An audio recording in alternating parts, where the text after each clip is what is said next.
దయచేసి ప్రతి ఒక్కరూ నాకు మద్దతుగా, ప్రతి ఒక్కరూ మీ శ్రమని, మీ టైంని నాకు కాస్తంత కేటాయించి నన్ను మీరు కలుపుకొని వెళ్తూ నన్ను ముందుకు తీసుకెళ్ళండి. ఒక మహిళగా ఈరోజు నేను ఇది చేస్తాను, అది చేస్తాను అని రకరకాల హామీలు ఇచ్చి నేను ముందుకు రాను. అయితే ఒకటే ఒక మాట చెప్తాను, ఆడపిల్లగా పుట్టాను, ఆడవాళ్ళు పడే కష్టాలన్నీ నాకు తెలుసు. బీసీ మహిళగా పుట్టాను, ఒక సామాన్యమైన మధ్యతరగతి కుటుంబంలో పుట్టాను, మధ్యతరగతి కష్టాలన్నీ నాకు తెలుసు. కాబట్టి అలాంటి కష్టం ఏది మన ఈ పశ్చిమ నియోజకవర్గానికి రాకుండా నేను చూసుకుంటాను. నేను ఉన్నాను మీకోసం, నేను చూసుకుంటాను. ఎన్నో రకాలైన కబుర్లు చెప్తాం, మనం ఎన్ని రకాలు మాట్లాడతాము, అటు పరిగెడతాం, ఇటు పరిగెడతాం, ఆరోగ్యాన్ని చూసుకోం. ఎన్నో రకాలైన సమస్యలు ఉంటాయి, అన్ని ఓర్చుకుంటాం, నవ్వుతూ నుంచుంటాం. అటు ఇంటిని, ఉద్యోగాన్ని, రోడ్ల మీద ఉన్న సమస్యల్ని అన్ని ముందే మనమే వాటేసుకొని పరిగెడుతూ ఉంటాం. మరి ఇలాంటి వాళ్ళందరి కోసం, మన నారీ శక్తి కోసం నేను ఎప్పుడు ముందుంటాను.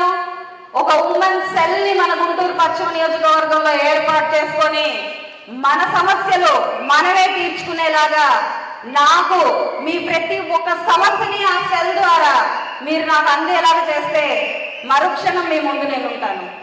ఇది మహిళగా నేను మీకోసం నేను వాగ్దానం చేస్తున్నాను.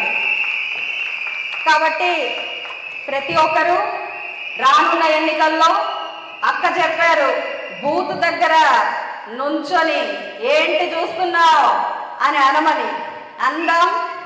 ఎందుకు వచ్చామా, అసలు వీళ్ళ మీద మనం ఎందుకు పోటీ చేశామా అని బాధపడేలా, భయపడేలా, భంగపడేలాగా మన రిజల్ట్ని చూపించి తీరుదాం. ఈ రాష్ట్రానికి అభివృద్ధి రాబోతుంది, మన జీవితాల్లో వెలుగులు రాబోతున్నాయి. మనకేం పర్వాలేదు, ఏ భయాలు లేవు. ఇంతమంది ఇక్కడికి వచ్చారంటేనే అది ఒక నిరూపణ అయిపోయింది. We are winnowing. మన ఎంపీ గారు అద్భుతంగా రాష్ట్రాన్ని డెవలప్ చేయడానికి కంకణం కట్టుకొని వచ్చారు ఇక్కడికి. ఆయన, నేను, మనం చాలా అద్భుతమైన పురోగతిని చూస్తాం. మనం వస్తుంది ఎక్కడి నుంచి? చంద్రబాబు నాయుడు గారు, పవన్ కళ్యాణ్ గారు, బీజేపీ కూటమి నుంచి. అభివృద్ధి తప్ప ఇంకేముంటుంది మనకి? ఏమీ ఉండదు, భయం ఉండదు. మనం ఇంకా మన బండి పరిగెత్తడమే, ఎక్కడ ఆగదు. కాబట్టి మరొక విషయం, ఇంత అద్భుతంగా ఆర్గనైజ్ చేశారు ఈరోజు ఇది అని అంటే, ఇంతవరకు నేను ఇంత అద్భుతంగా ఆర్గనైజ్ చేసిన మీటింగ్ అంటూ ఏది చూడలేదు. మీటింగ్ లాగే లేదు. ముందు ఒక 30 రోజుల నుంచి, అంటే సీట్ అనౌన్స్ చేసిన కాడి నుంచి పరిగెడుతూనే ఉన్నాను, అటు ఇటు అటు ఇటు. నిద్ర ఉండట్లేదు, మాట్లాడుతున్నాను అందరితో, అయినా కలవట్లేదు. సగం మందిని కలవగలుగుతున్నాను, సగం మందిని కలవలేకపోతున్నాను. 24/7లో 4 hours మాత్రమే పడుకుంటున్నాము, అయినా అందరినీ కవర్ చేయలేకపోతున్నాము. ఏదో ఒక గ్యాప్, ఏదో ఒక లోటు, అదొక మనసులో అదొక భారం. నిద్రలేని రాత్రులు, ఎంతో మందిని కలుపుకోవాల్సిన ఒక బాధ్యత, ఇన్ని ఉండి మధ్యలో ఎంతో మందితో మాట్లాడడం, ఇలా జరుగుతూ ఉన్న క్రమంలో 30 రోజులుగా ఇవాళ నిజంగా ఊపిరి పీల్చుకున్నట్టుంది, నిజంగా ఊపిరి పీల్చుకుంటున్నట్టుంది నాకు. ఎందుకంటే ఎంత ప్రశాంతంగా ఉందంటే, ఒక కిట్టి పార్టీకి వచ్చినట్టుంది నాకు, ప్రసంగానికి వచ్చినట్టు, మీటింగ్కి వచ్చినట్టు నాకు లేదు. ఇంతమందితో కలిసి ఒక పార్టీకి వచ్చినట్టే ఉంది. అంటే ఆడవాళ్ళు ఉంటేనే రౌడీల్లా ఈళ్ళేయగలం, ఆహ్లాదకరంగా మారగలం, శక్తిలా కూడా మారి దింపేయగలం.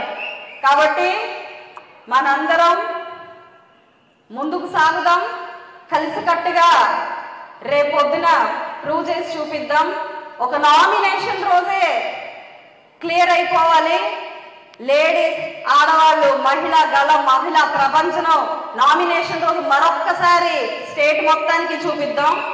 కాబట్టి ఆర్గనైజ్ చేసిన ప్రతి ఒక్కరికి పేరు పేరున ధన్యవాదాలు.